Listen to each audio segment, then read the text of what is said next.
Welcome to the On-Chain India podcast. Today we have with us Leona from Intmax, who is gonna share his amazing journey and tell us more about Intmax thing. Welcome, Leona, to this podcast. Yeah, thanks for inviting. Awesome.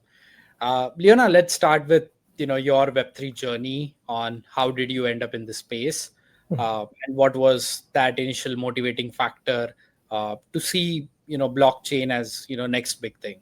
And a follow-up question to that is it still relevant, the initial motivation that you had in those initial days? Yeah. Before doing crypto, I was doing a security engineer, and basically I was researching security stuff, like what we call malwares. So it's commonly called computer virus at that time.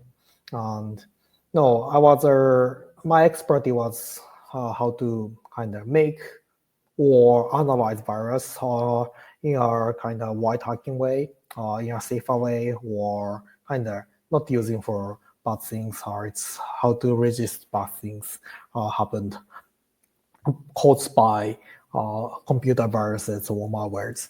And yeah, I was quite fascinated by crypto stuff simply because it was really, really interesting security mechanism.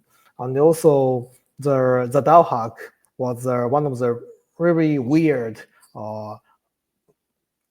kind of vulnerability or hacking we could see in security engineering space at that time. So I was very, very interested in that.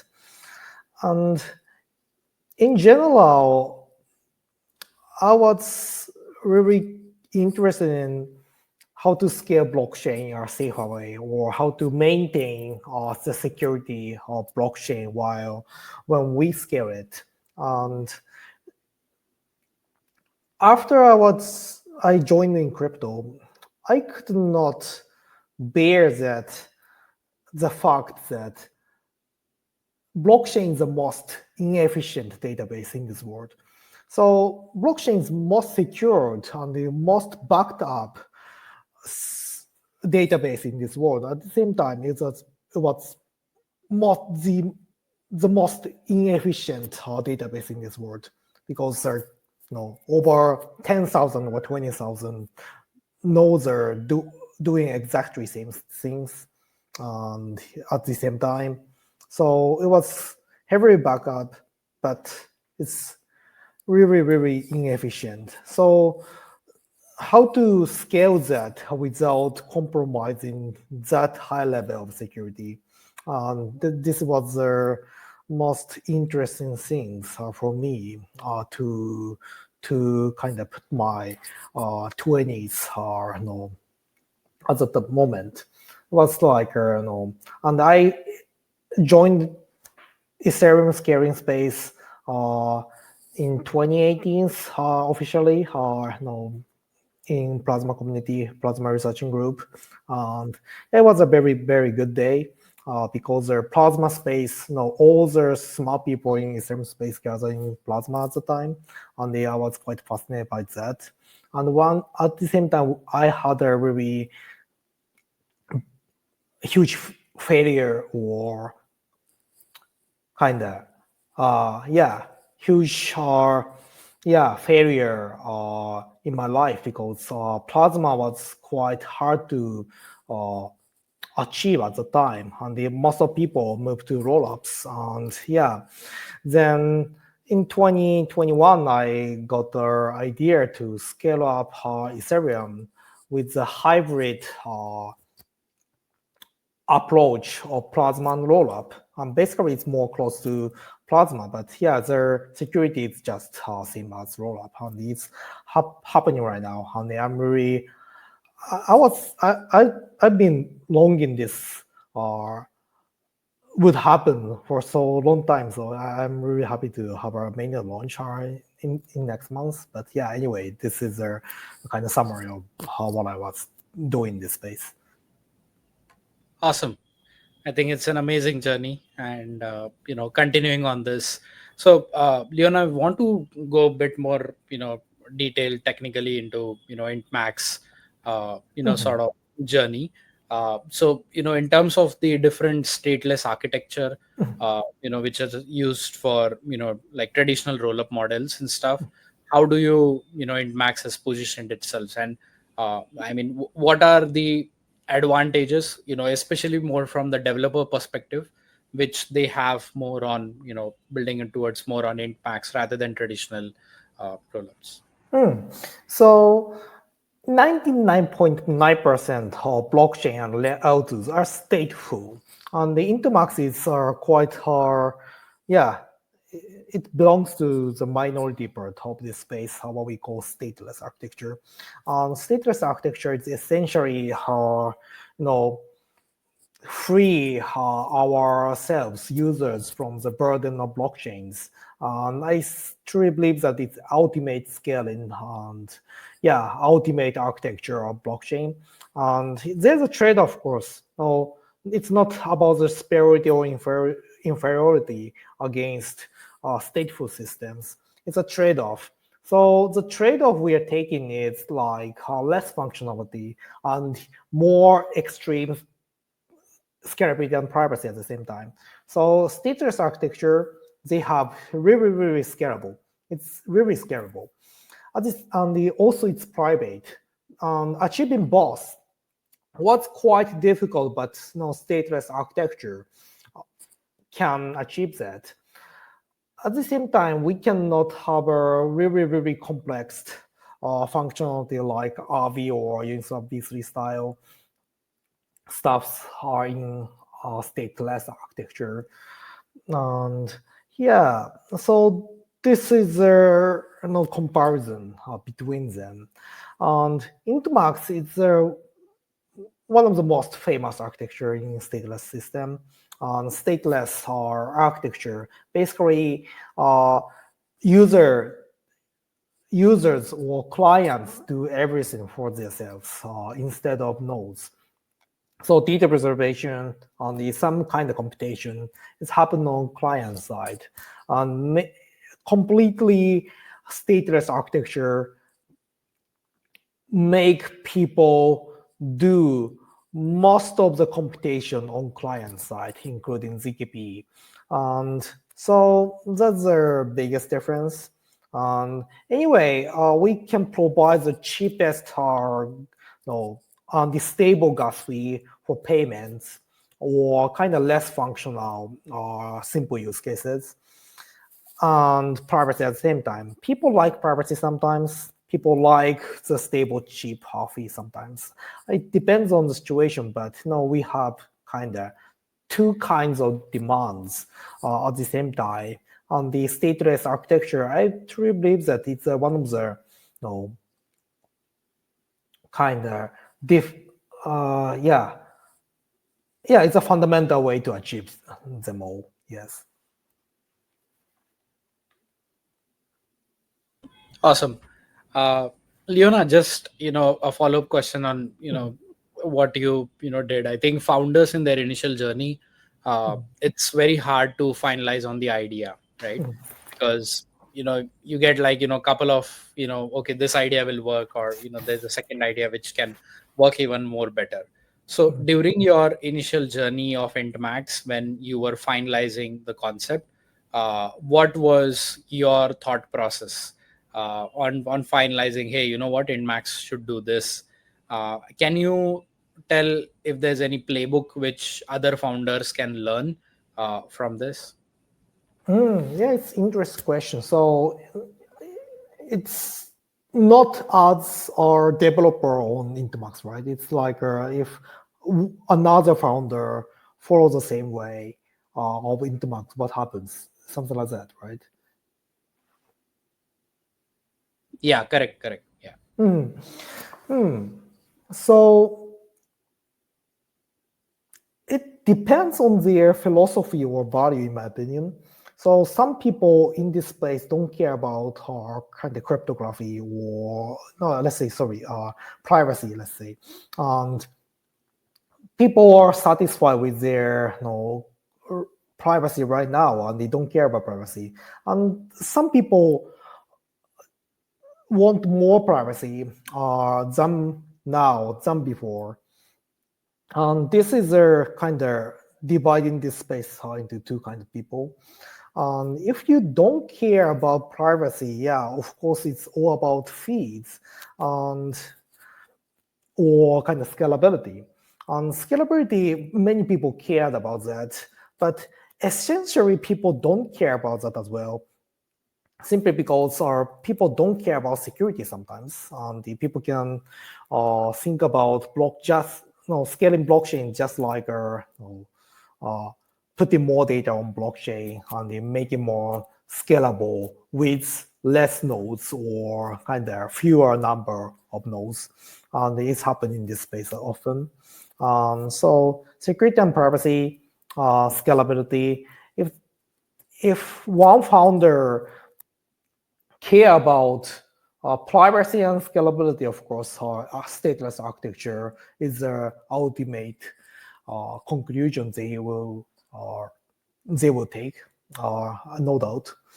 And yeah, there's a many types of trilemma or dilemma in this space, and people need to pick up some stuff from her desirable kind of features which is provided by some architectures, right? Stateless architecture is providing, yeah, less functionality, more scalability, and more privacy. So it's meaning that we are taking a philosophy that scalability and privacy, security, these are quite important, and functionality is less important. This is a trade-off we are taking, meaning that we respect the quite old value of crypto, and we suppose the,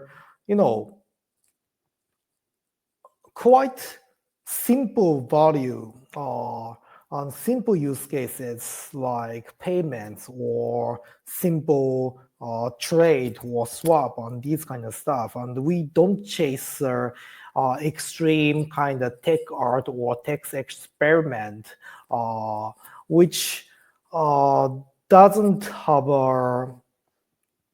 it doesn't have demand yet, for example. So the beauty of Ethereum is all about accommodating a lot of ideas running on EVM, right?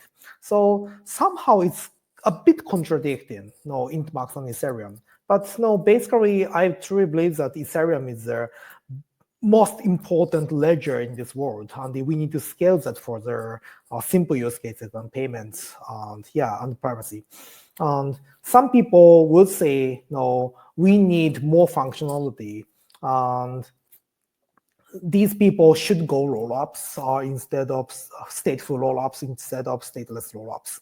So I think that's the biggest kind of path branching. It's the biggest branch for founders, tech founders to choose. Do you suppose the actual on the happening, socially happening use cases are which is demanded a lot of people, or do you go more experimental or new idea which neither like a buzz or narratives to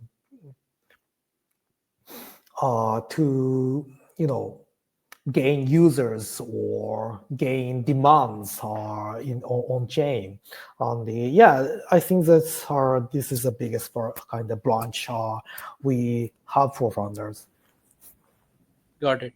I think you mentioned very well points, Leon. I think Ethereum is, scalability in terms of Ethereum and the L2 different roadmap solutions are going to play a vital role.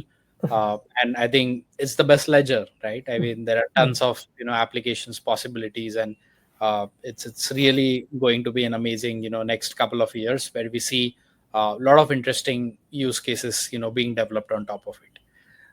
Leona, coming back onto the Intmax, sort of thing. So I wanted to bit deep dive into the plasma, the role of plasma in enhancing, different scalability, parameters, and how is like Intmax, efficiently using this. Yeah. Mhm. So Plasma, okay, the biggest difference between Plasma and rollups, basically Plasma just use a quite tiny data space in blockchain, meaning that it's almost not using blockchain, but inheriting the scalability, security of blockchain. This is the beauty of Plasma. At the same time, they have a kind of online requirements. People need to be online all the time. This is quite, you know, unfriendly for people. That's the reason why people move to rollups. And some people might so that I think that Plasma has a limitation of kind of functionality. So that's another reason why people abandoned Plasma in 2019 and moved to rollups. And yeah, rollups is doing better right now, but Plasma has an ultimate scalability, and we are combining our kind of good feature of rollups and the good scalability of Plasma at the same time. This is how Intmax goes. So basically, it works like a Plasma scalability, and it works like a rollups are in security perspective, meaning that it's safe. And so, yeah, that's a summary. And Plasma, I think that so many innovations happen in the Plasma research at the time. And basically, rollup started from Plasma. And yeah, there are a lot of techniques we can use. We can learn from Plasma, and we can use that in the era of ZKP. And we combine the ZKP with Plasma, make it more safe, make it more efficient, and at the same time, make it private. This is the innovation. Yeah, or kind of invention we made in Plasma space. So we can scale Ethereum. We can guarantee that. We can have a lot of users, and we can bring more privacy to a lot of users, and we can guarantee that. One thing we left here is the division of the Ethereum spaces. Ethereum space. Ethereum space have many players right now, and many people are competing each other. And some people express this situation like kind of cannibalizing. And Ethereum should be one, or even in layer two space at the end. Um, some people working on that. For example, Justin Drake is making a base rollup or native rollup to make many layer twos to become one big layer two. This is a beautiful idea. Intmax is a quite simple layer, stateless layer of Ethereum. It's making the functionality is limited to kind of simple use cases like payment, but it means that payments, transfer, make interoperability between rollups. Also, we can bring the interoperability with privacy in this space. This is the kind of the era of merge, Plasma and rollups at the same time. So we merge the idea of Plasma and rollups. At the same time, we need to merge rollups together to become one for Ethereum. This is another mission we are taking, and I think that it works perfectly fine. Or no, after mainnet launch.